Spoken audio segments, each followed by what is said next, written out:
Logo em seguida, daqueles piquetes fechados que vocês viram, eles são soltos nesses piquetes ao ar livre.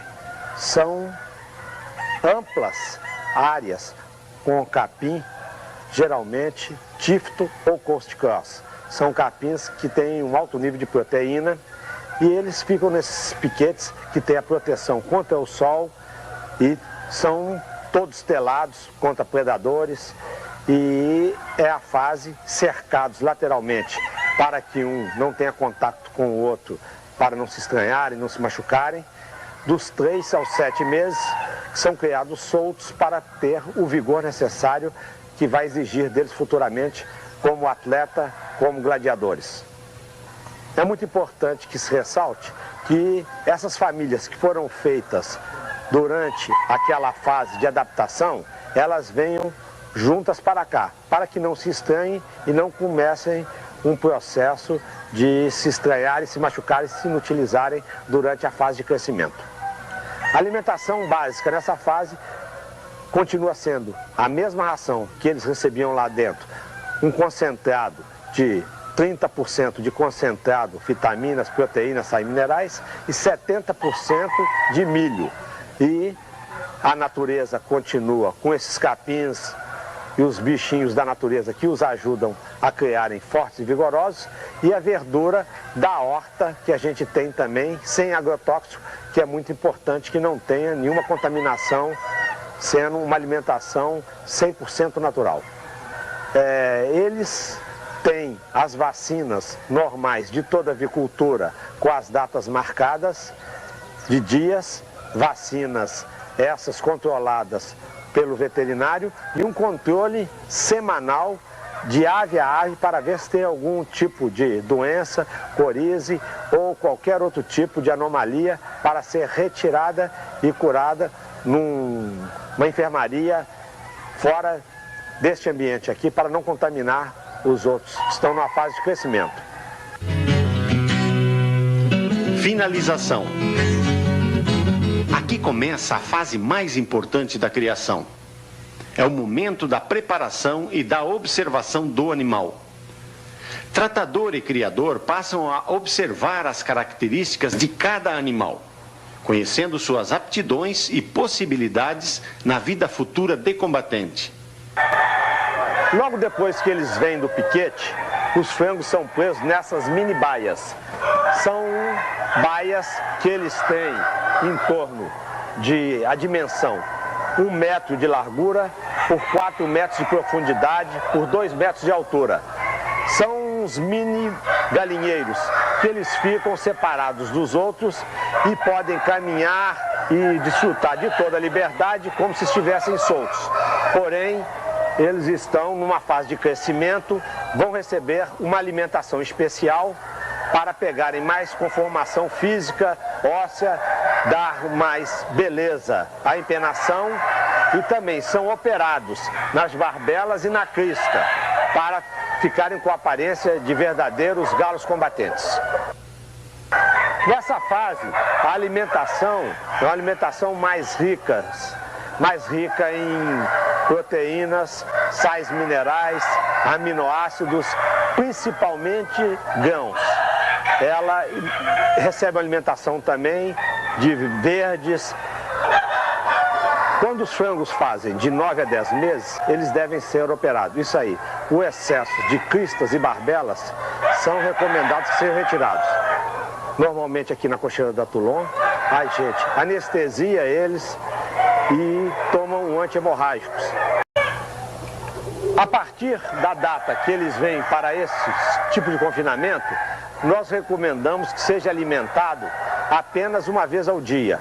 Geralmente, logo após a hora mais quente, em torno de 5 a 6 horas da tarde, tendo luz suficiente, porque é a hora que eles estão com mais fome, que se alimentam melhor. Logo após a alimentação, que é em torno de 80 a 100 gramas, a alimentação é retirada e é colocada água, que também eles bebem apenas uma vez ao dia, porque o vício da água constantemente pode motivá-los a brincar com a água, botar a água dentro da baia e fazer uma lama e se infestarem com vermes e outras coisas mais. Então, a comida e a água, logo após eles tenham comido e bebido, deve ser retirada imediatamente. Esses mesmos frangos, quando atingem 10 meses de idade, eles começam a ser manipulados. Isto é, eles começam a levar um trato de mão. Eles são amansados, são pegos diariamente. E nessa fase eles são observados para ver quais são os que têm mais aptidão para o combate. E é uma pré-classificação desses exemplares que, quando saírem daqui, já saem com uma pré-condição de mostrarem o que podem ser durante os combates. Com 11 meses, os galos passam para essa segunda fase, que é a fase da preparação. 3 meses serão a fase que eles estarão prontos. Higiene e limpeza. Como em toda criação, a limpeza e a higiene das instalações é fator fundamental para a manutenção da saúde dos animais. Faça a limpeza diária das gaiolas, dos comedouros e bebedouros. Siga as recomendações dos programas de vacinações. Se houver necessidade, consulte um veterinário de sua cidade. Ele fará um planejamento sanitário adequado para o seu criatório. E não se esqueça, animais de bom sangue, alimentação correta, pessoal preparado e um treinamento planejado são a base para obter galos bons combatentes. Como se pôde ver, pela explicação do Sr. Evandro Balesteiros, a criação de galos de combate exige muita dedicação e muita observação. Se você for um iniciante, procure contato com os criadores tradicionais, pesquise, visite criatórios. Como afirma o treinador Lúcio da Toulon, observação e vivência é fundamental. Cuide dos animais como se fossem pessoas. Observe atentamente cada galo. Só assim poderá ter sucesso. E é fato comprovado a necessidade de um perfeito casamento entre o criador e a sua equipe de preparação. Todos devem gostar da criação de galos combatentes.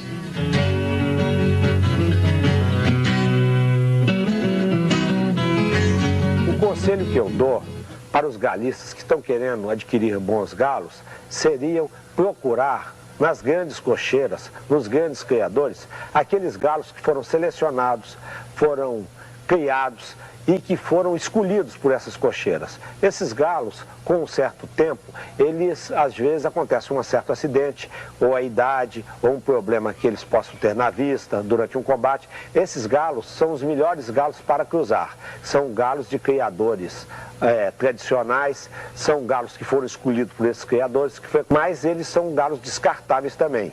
Então, esse tipo de galo é o galo que a pessoa que está iniciando deve procurar. Deve procurar sempre galos das mesmas famílias e são galos que vocês adquirindo desses criadores podem adquirir por um preço bem razoável.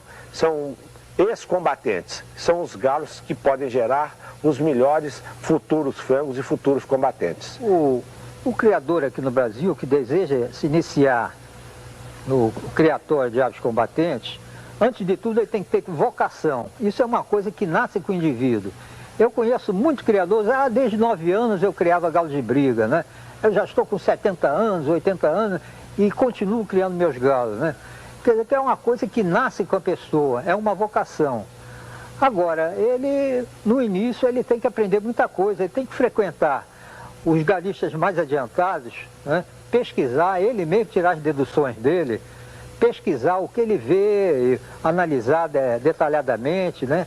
Acompanhar a trajetória de determinados criadores e tirar as conclusões dele. E visitando um ou outro, fazendo uma visita como quem não quer nada, ou arranjando amizades, ele vai adquirindo, né, esse status para se tornar futuramente um galista, que ele tem que aprender a alimentar, a criar os pintos que brigam desde uma semana já estão brigando, e treinar os galos, né, saber curar as doenças e, principal, saber fazer os cruzamentos, né? E daí, então, ele pode ser considerado um galista.